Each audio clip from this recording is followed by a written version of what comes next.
Bismillahirrahmanirrahim. Assalamualaikum warahmatullahi wabarakatuh.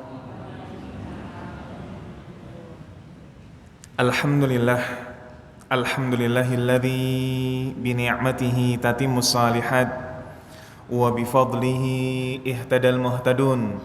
Allahumma salli wa sallim ala habibina wa qudwatina Muhammad sallallahu alaihi wa ala alihi wa sallam wa man ihtada bihadyihi wastanna bisunnatihi wa qtada biqudwatihi ila yaumiddin, amma ba'd.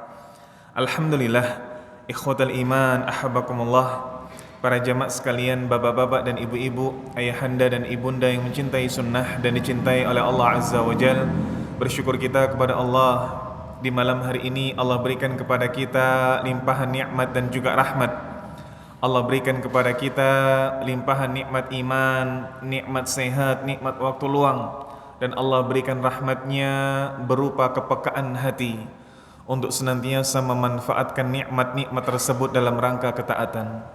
Semoga duduknya kita dalam majelis ilmu ini tercatat sebagai salah satu bentuk syukur dan juga ketaatan, serta memperberat timbangan kebaikan kita kelak di yaumil qiyamah. Salawat dan salam juga senantiasa kita haturkan pada junjungan kita bersama Nabiullah Muhammad sallallahu alaihi wa ala alihi wasallam, juga pada keluarga beliau, istri-istri beliau, sahabat-sahabat beliau, dan seluruh pengikut beliau yang senantiasa istiqamah menjalankan sunnah beliau sallallahu alaihi wa ala alihi wasallam. Alhamdulillah, para jamaah sekalian, bapak-bapak dan ibu-ibu, ayahanda dan ibunda yang mencintai sunnah dan dicintai oleh Allah Azza wa Jal, kembali kita lanjutkan majelis fikih kita merujuk pada kitab Manhajus Salikin, yang mana telah sampai pada bahasan syurutun nikah, syarat-syarat nikah. Pada pertemuan yang lalu, ketika membahas muqaddimah tentang bab nikah, maka telah kita sampaikan bagaimana hukum nikah secara umum, yakni sunnah. Walaupun di sana ada para ulama yang mengatakan tentang wajibnya nikah, namun qaul yang rajih, perkataan yang rajih, sunnah adalah hukum dari nikah. Begitu pula pada pertemuan yang lalu kita sampaikan di antara sunnah-sunnah dalam akad nikah adalah khutbatun nikah atau khutbatul hajah. Dan khutbah di sini bukanlah ceramah sebagaimana yang kita pahami secara umum, namun khutbah di sini adalah sebuah lafal di mana Nabi sallallahu alaihi wasallam mengajarkan kepada kita diiringi dengan 3 ayat yang dibacakan. Lafal ini lafal yang insyaallah sudah masyhur. Innal hamdalillah nahmaduhu wa nasta'inuhu wa nastaghfiruh wa na'udzu billahi min sururi anfusina wa min sayyiati a'malina may yahdihillahu fala mudilla lahu wa may yudlil fala hadiyalah. Lalu diiringi dengan syahadat asyhadu an la ilaha illallah wa asyhadu anna muhammadan abduhu wa rasuluh. Lalu dibacakan surat Ali Imran ayat 102. Ya ayyuhalladzina amanu taqullaha wa qulu ya ayyuhalladzina amanu taqullaha haqqa tuqatih wa la tamutunna illa wa antum muslimun. Lalu awal dari surat An-Nisa, ya ayyuhan nasu taqu rabbakumul ladzi khalaqakum min nafsin wahidah wa khalaqa minha zawjaha wa batha minhuma rijalan katsiran wa nisaa'a wattaqullaha alladzi tasaaluna bihi wal arham innallaha kana 'alaikum raqiba. Lalu surat Al-Ahzab ayat 70-71. يا أيها الذين آمنوا اتقوا الله وقولوا قولا سديدا يصلح لكم أعمالكم ويغفر لكم ذنوبكم ومن يطع الله ورسوله فقد فاز فوزا عظيما. Rangkaian inilah yang disebut dengan khutbatun nikah. Dari innal hamdalillah sampai surat Al-Ahzab, inilah khutbatun nikah yang disunnahkan oleh Nabi sallallahu alaihi wasallam. Maka jangan sampai keliru. Ketika kemudian punten yang mau mantu atau yang mau ngemsi nikah, ketika yang diinginkan adalah ceramah ustadz, jangan sampai dibahasakan dengan khutbah nikah. Salah, khutbah nikah itu dibacakan sebelum akad nikah. Adapun ceramah, nasihat pernikahan bebas, mau sebelum akad ataupun setelah akad. Taib, ini bahasan kita pada pertemuan yang lalu. Maka di malam hari ini bahasan kita adalah syurutun nikah, syarat-syarat nikah. Sempat kita singgung pada pertemuan yang lalu pula, punten, ada dua lafal yang hampir sama dalam bahasan fikih. Yang pertama syurutun nikah, yang kedua asyurutu fin nikah. Syurutun nikah ini bahasan kita, syarat-syarat nikah, apa saja yang harus dipenuhi sebelum akad nikah, sehingga ketika akad nikah ini tidak terpenuhi syaratnya, tidak sah pernikahan. Ini syarat nikah. Sama seperti syarat salat, apa-apa yang harus dipenuhi sebelum takbiratul ihram: suci, menutup aurat, menghadap ke arah kiblat, masuk waktu sholat. Ini syarat-syarat sholat. Maka syarat-syarat nikah, hal-hal yang harus dipenuhi sebelum akad nikah. Ada pula yang hampir serupa di sana, asyurutu fin nikah, persyaratan dalam pernikahan. Nah, persyaratan dalam pernikahan ini tidak dijabarkan oleh Syekh Sa'di rahimahullah dalam Manhajus Salikin ini dengan detail. Namun para ulama menjelaskan bahwa persyaratan dalam pernikahan adalah sesuatu yang harus dijunjung tinggi. Seperti apa persyaratan dalam pernikahan? Seperti contoh yang sering kita sampaikan, contoh yang sangat pro kepada kaum ibu-ibu. Saya menerima menjadi istri Anda, atau saya rela diperistri dengan syarat tidak ada poligami dalam pernikahan kita.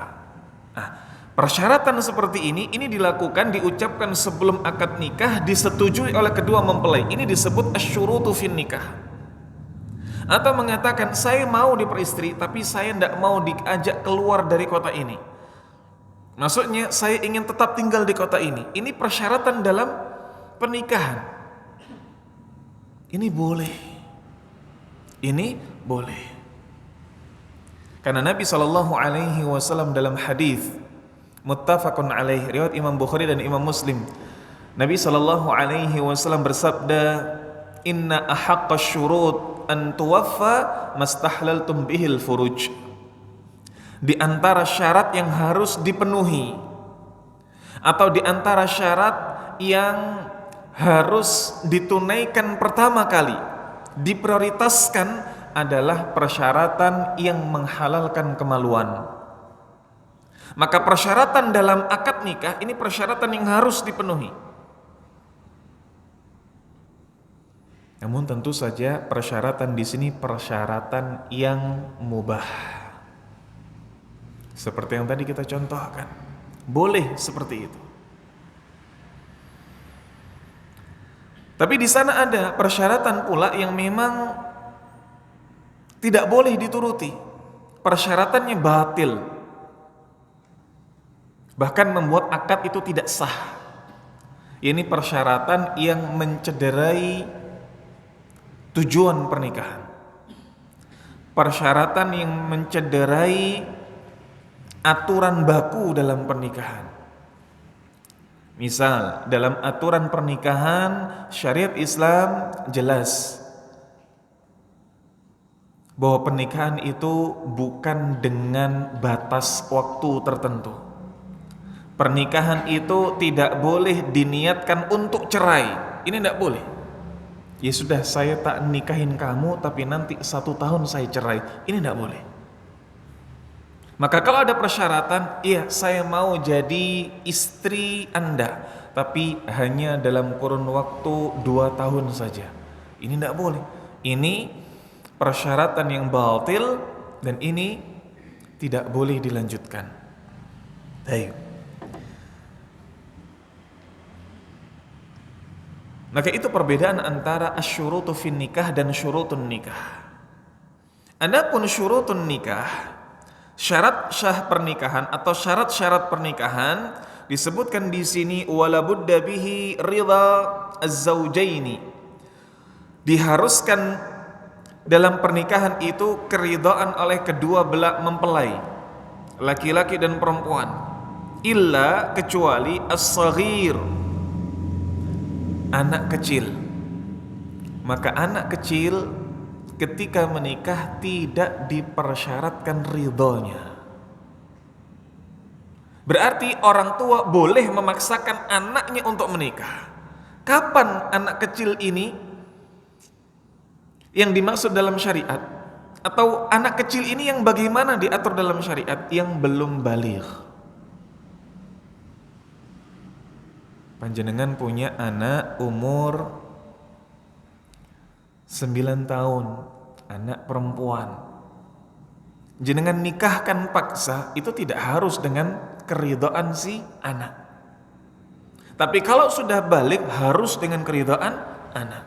Mau itu janda, mau itu perawan, ketika memang sudah dewasa harus dengan persetujuannya. Atau yang kedua, yakni al-amatu, budak perempuan. Budak perempuan ini majikan berhak untuk memaksakan, boleh untuk dipaksa menikah dengan seseorang. Maka persyaratan bagi mempelai untuk ridha satu sama lain ini dikecualikan 2 orang tadi, anak kecil dan budak wanita.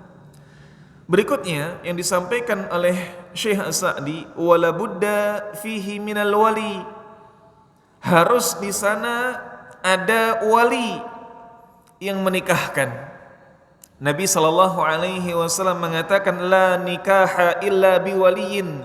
Tidak ada pernikahan kecuali dengan wali. Lalu bagaimana kalau yang tidak punya wali? Maka walinya adalah wali sultan, walinya adalah wali dari pemerintah.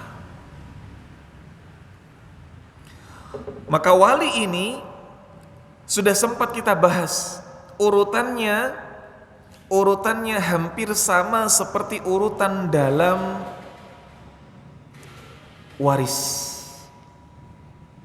Urutannya hampir sama seperti urutan dalam waris. Kalau misalkan di sana ada bapak, maka kakek tidak boleh jadi wali. Kalau misalkan di sana ada anak laki-laki, maka cucu tidak boleh jadi wali. Kalau misalkan di sana ada anak, maka ponakan tidak boleh jadi wali. Kalau di sana ada paman, maka ponakan tidak boleh jadi wali.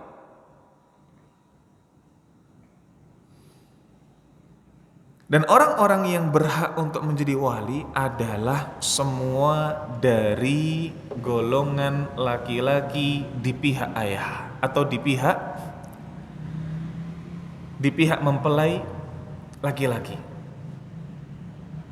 Bapak atau ayah, kakek, simbah, cucu laki-laki, lalu anak laki-laki, ini yang boleh. Adapun kakek dari ibu, paman dari ibu, ini tidak boleh jadi wali. Baik. Berikutnya disebutkan oleh Syekh As-Sa'di rahimahullah, yakni sebuah hadis dalam riwayat Imam Bukhari dan Imam Muslim. Nabi sallallahu alaihi wasallam mengatakan, la tunkahul ayyam hatta tusta'mar wa la tunkahul bikr hatta tusta'dhan. Tidak boleh menikahkan janda sebelum ditunggu perintahnya. Janda minta untuk dinikahkan. Wala tunkahul bikr hatta tusta'dhan, dan tidak boleh menikahkan seorang gadis, seorang perawan sebelum diminta persetujuannya. Dan para sahabat kemudian bertanya perihal dimintai persetujuannya. Bagaimana tanda persetujuannya ya Rasulullah? Beliau sallallahu alaihi wasallam mengatakan, antaskuta, kalau sang gadis ini diam, ini tanda keridhaan. Karena biasanya gadis itu lebih besar rasa malunya. Baik. Berikutnya, poin 510 dijelaskan di sini oleh Syekh Sa'di rahimahullah. Nabi sallallahu alaihi wasallam bersabda dalam hadis riwayat Imam Ahmad, a'linu an-nikah, umumkanlah pernikahan. Maka di antara adab-adab dan juga sunnah-sunnah pernikahan mengumumkan pernikahan. Mengumumkan pernikahan. Maka mengumumkan pernikahan ini bukan hanya lewat punten walimatul urs. Bukan cuma dengan cara megah-megahan dalam membuat acara walimah, tetapi maksud dari a'linun nikah, undang orang untuk makan. Undang orang untuk makan.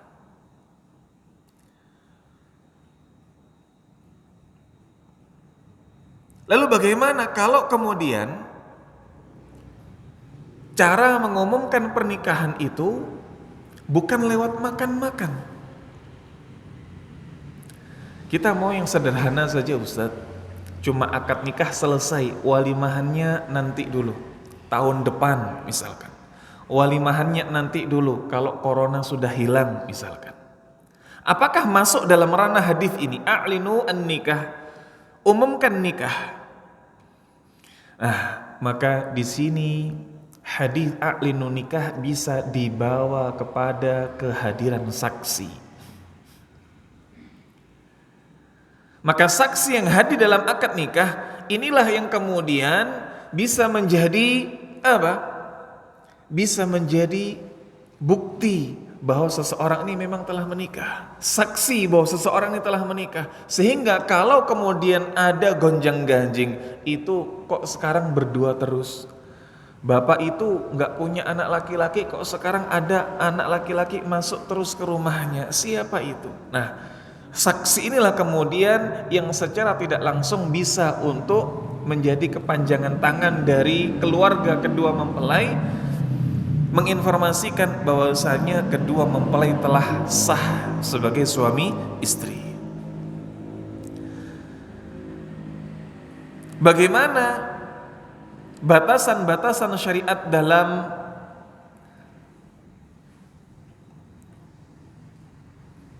mengiklankan atau mungkin dibahasakan dalam mensyiarkan pernikahan? Syariat Islam itu memberikan toleransi dalam walimatul urs, hal-hal yang sebelumnya tidak diperbolehkan. Seperti apa? Seperti alat musik. Ada satu jenis alat musik yang diperbolehkan dalam akad nikah atau dalam walimah, yakni duf atau rebana. Duf atau rebana. Apa perbedaan rebana dengan gendang? Apa perbedaan rebana dengan gendang? Dalam fatwa Lajnah Daimah pernah ditanyakan bagaimana karakteristik rebana duf di zaman Nabi sallallahu alaihi wasallam. Maka duf rebana ini sesuatu yang ia terbuka di satu sisinya.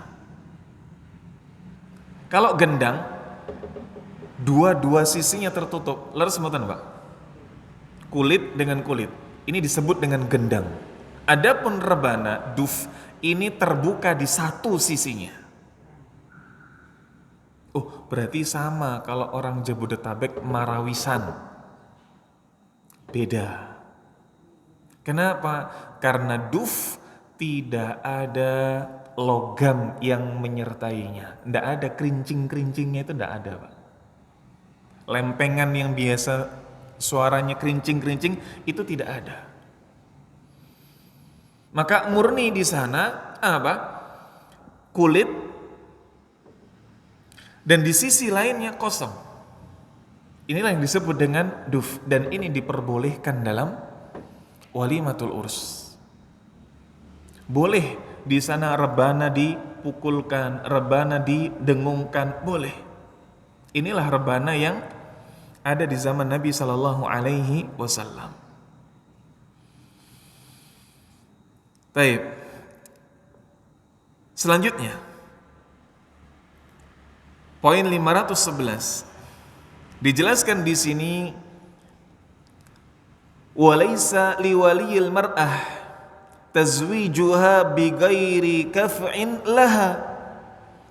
Seorang wanita tidak boleh menikahkan wanita dengan seorang pria yang tidak sekufu dengannya.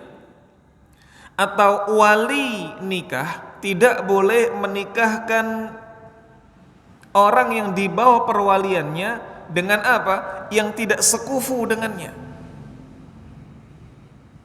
Seperti orang fasik. Apa Pak fasik itu? Fasik itu orang yang menjaharkan maksiatnya. Orang yang terang-terangan dalam bermaksiat, bahkan berbangga-bangga dengan maksiat. Hadza yusamma fasik. Maka tidak boleh wali nikah kok menikahkan punten gadisnya dengan orang yang fasik, dengan orang yang apa? Jelas-jelas tidak kelihatan bisa dijadikan imam. Ini tidak boleh. Sebagian ulama mengatakan tidak bolehnya di sini adalah tidak boleh yang sifatnya karahah. Kalau kemudian sang wali ini menikahkan gadisnya dengan lelaki yang fasik, maka sang wali pun ikut menanggung dosanya. Sang wali pun ikut menanggung dosanya. Sah pernikahannya, tetapi ma'aifmin, disertai dengan dosa. Nah, sekufu itu sesuatu yang di zaman sekarang insya Allah masih tetap dipegang erat. Karena ini yang paling mudah untuk dititeni daripada agama. Kita harus jujur dalam hal ini.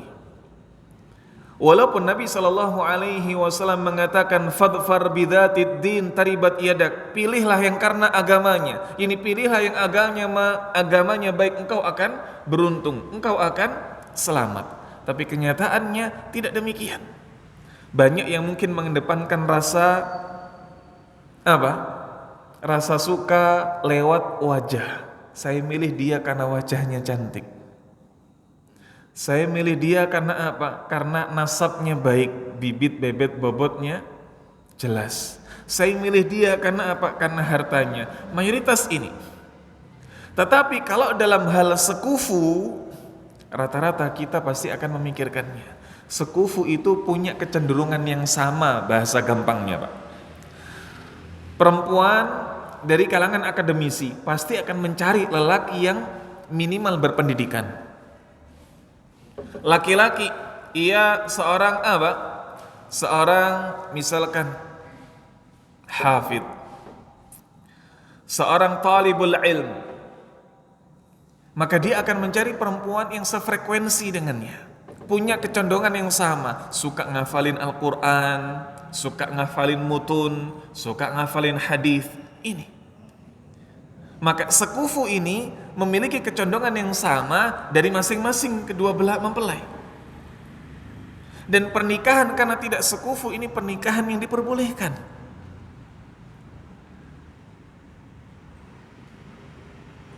Dalam sebuah kisah antara Zainab bintu Jahsh dengan Zaid ibn Harithah, pernikahan keduanya tidak berlangsung lama.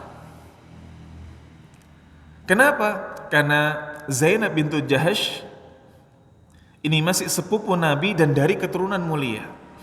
Sementara Zaid ibn Harithah ini maulan Nabi, bekas budak Nabi, bekas pembantu Nabi, pelayan Nabi. Maka ada ketimpangan secara strata sosial.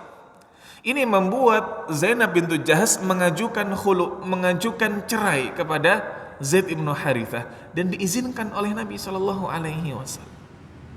Maka pernikahan yang tidak sekufu seandainya bermasalah boleh untuk pisah. Boleh untuk pisah. Lalu bagaimana Ustaz kalau pisahnya karena dipoligami? Pisahnya karena dipoligami, boleh tidak mengajukan cerai?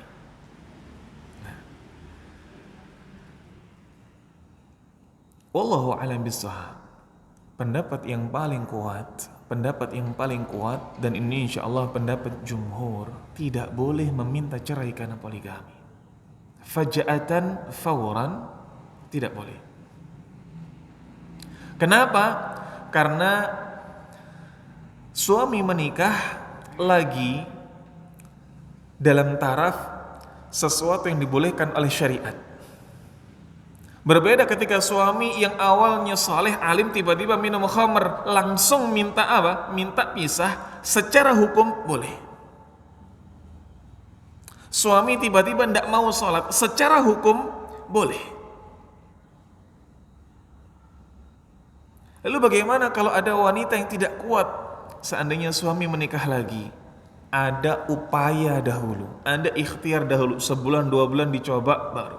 Kalau memang tidak bisa, barulah kemudian dia meminta cerainya karena uzur. Uzurnya apa? Tidak kuat. Bukan uzurnya tidak setuju. Beda. Kalau uzurnya tidak setuju, maka seakan-akan apa? Seakan-akan tidak setuju dengan syariat. Tapi kalau uzurnya tidak kuat, maka ini uzur yang diperbolehkan. Nah. Baik.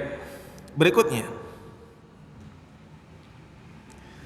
disebutkan di sini, wa in udima waliyuha, kalau wali wanita itu tidak ada, yakni wanita yang tidak punya wali, entah mungkin memang sudah tidak ada semua meninggal atau sudah lama pergi, maka wali sang wanita diserahkan kepada hakim. Dalam hadis yang sahih disebutkan as-sultanu waliyu man la waliya lahu. Sultan, hakim itu adalah wali bagi orang-orang yang tidak memiliki hakim.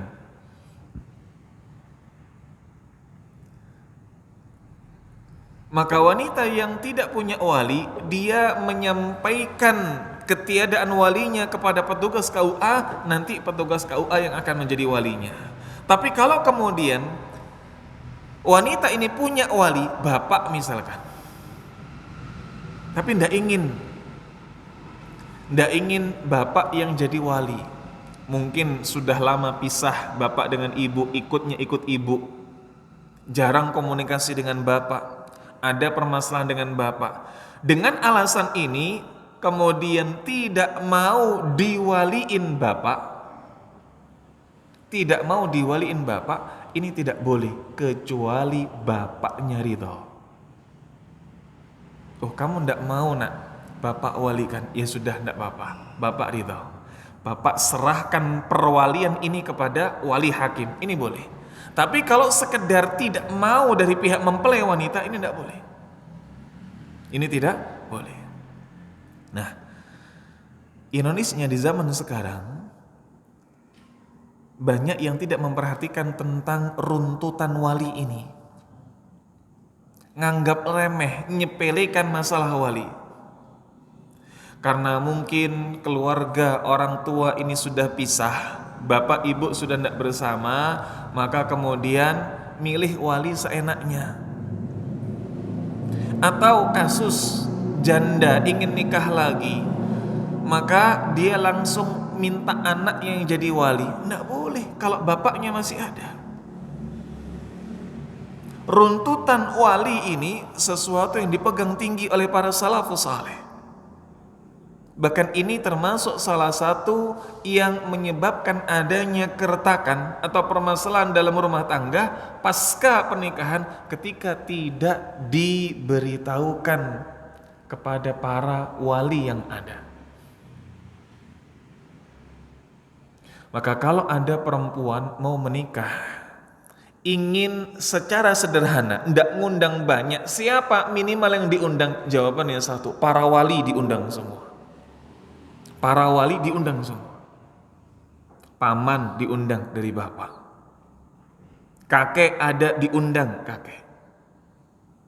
Ponakan ada diundang, diberitahu. Ini minimal.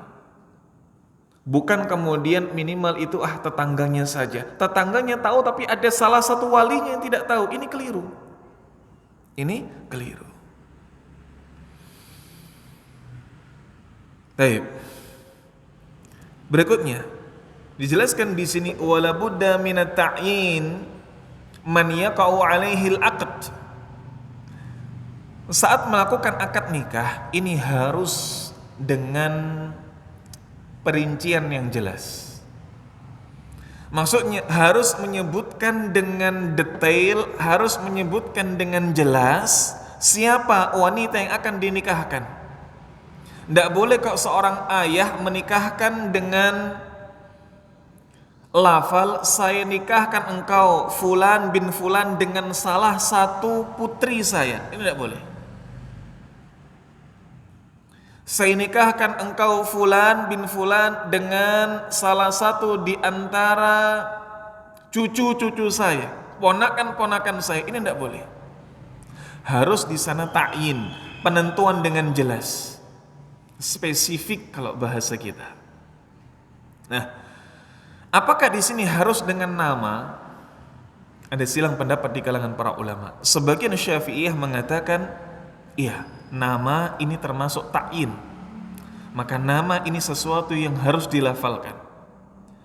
Tapi jumhur ulama tidak.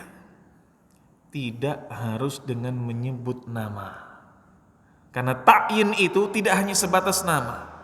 Perincian itu tidak hanya sebatas nama. Misal, dalam satu kampung di sana cuma ada satu orang yang namanya Fatimah. Ini pun bukan nama asli, nama hijrah. Dulu mungkin namanya siapalah begitu. Lalu setelah kemudian hijrah diganti dengan Fatimah, bukan nama asli. Maka wali hakim ketika mengetahui hal ini kemudian mengatakan saya nikahkan engkau fulan bin fulan dengan Fatimah yang dipasrahkan perwaliannya kepada saya dengan mahar sekian tunai. Ini boleh. Atau ketika mempelainya laki-laki, saya nikahkan putri saya Fatimah binti fulan dengan engkau, nama julukan misalkan, disebutkan julukannya Mr. X. Ketika memang dalam satu kampung tersebut terkenal bahwa Mr. X itu ya fulan ini saja, tidak ada yang lainnya, ini boleh. Ini yang disebut dengan ta'yin. Ini yang disebut dengan ta'yin. Boleh dengan nama, boleh dengan sifat. Boleh dengan nama, boleh dengan sifat. Misal, saya nikahkan engkau dengan fulan si pincang dari Sleman, si pincang dari misalkan, atau yang botak dari sekian. Sifatnya, ini bukan dalam rangka mengejek, tapi sifat. Memang sifatnya kakinya pincang, memang sifatnya rambutnya pelontos, ini boleh. Dan ini disebutkan dalam Mulakhas Fiqh ala Syekh Shalih Fauzan hafizahullah ta'ala. Baik.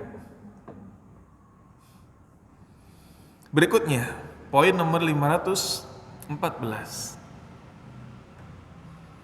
Labudda aidan min adamil mawani' bi ahadi zawjaini.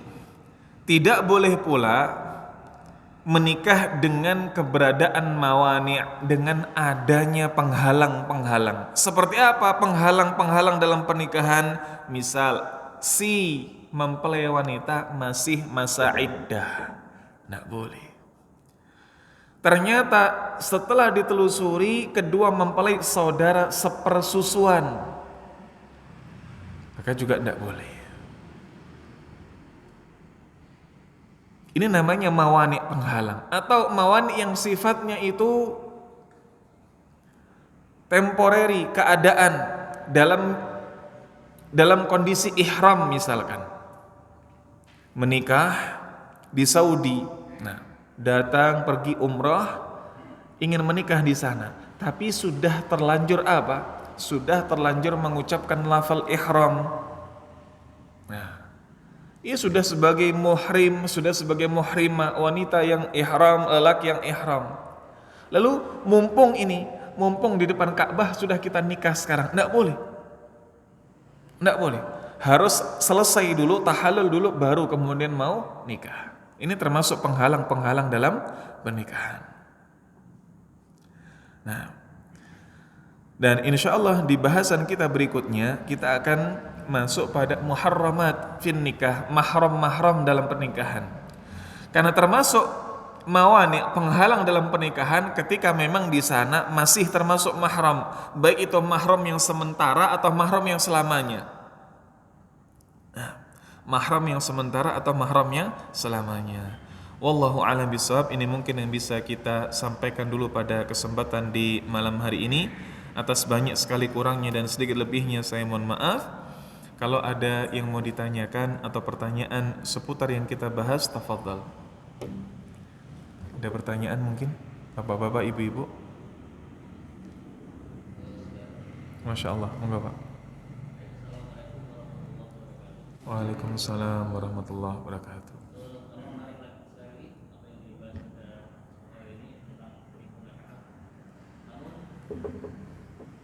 Banyak memang materi-materi tentang itu yang bersinggungan dengan fikih munakahat, lebih tepat ketika disandingkan pula dengan bagaimana aturan dari pihak KUA. Tentunya dengan batasan, dalam artian inilah fikih yang diatur dalam syariat dan inilah ketentuan yang diatur oleh negara. Sama ketika sekarang, seorang gadis ketika di bawah 19 tahun maka harus sidang dahulu, sidang di pengadilan agama. Memang demikian aturannya. Nah, ini bukan berarti ketika tadi kita sampaikan boleh seorang ayah memaksakan gadisnya yang belum balik untuk menikah, berarti seruan untuk apa? Tutup mata terhadap aturan pemerintahan, tidak. Masya Allah, saran yang cukup menarik dan insya Allah sangat baik. Ketika memang bersinggungan dengan pemerintah, maka di situ dilengkapi data-datanya. Dan punten sedikit cerita Bapak-bapak. Saya di bulan Februari akhir, dari awal sampai akhir Februari menjalani 5 kali sidang di pengadilan agama. 5 kali sidang di pengadilan agama berkaitan dengan izin poligami. Kita sudah melakukan akad nikah secara siri di tahun 2019 dan akan meresmikan, maka kita tempuh surat izin poligami. Dan ketika kita hadirkan semuanya, istri pertama, istri kedua, saksi dan lain sebagainya, bagaimana tanggapan dari hakim? Hakim mengatakan kepada istri pertama, masa mau di poligami? Seruan yang mengatakan, kenapa kok mau? Ketika dijawab, iya saya bersedia, kenapa kok bersedia?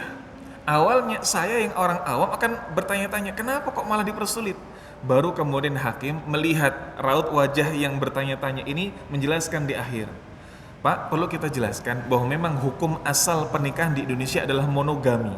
Maka inilah yang kemudian kita pegang. Hukum asal pernikahan di Indonesia monogami. Maka ketika ada yang keluar dari asal, maka kita coba mempertanyakan. Kenapa kita mempersulit? Karena poligami di Indonesia tidak sesuai dengan hukum asal. Nah, baru kemudian perspektif saya terbuka. Oh, ada di sana tahapan pemerintah yang harus kita ikuti prosedurnya. Dan ini tidak ada masalah. Ini tidak ada masalah. Wallahu a'lam bishawab. Ini mungkin yang bisa kita sampaikan. Atas banyak sekali kurangnya dan sedikit lebihnya saya mohon maaf. Akhiru kalam wa akhiru da'wana anil hamdulillahi rabbil alamin. Assalamualaikum warahmatullahi wabarakatuh.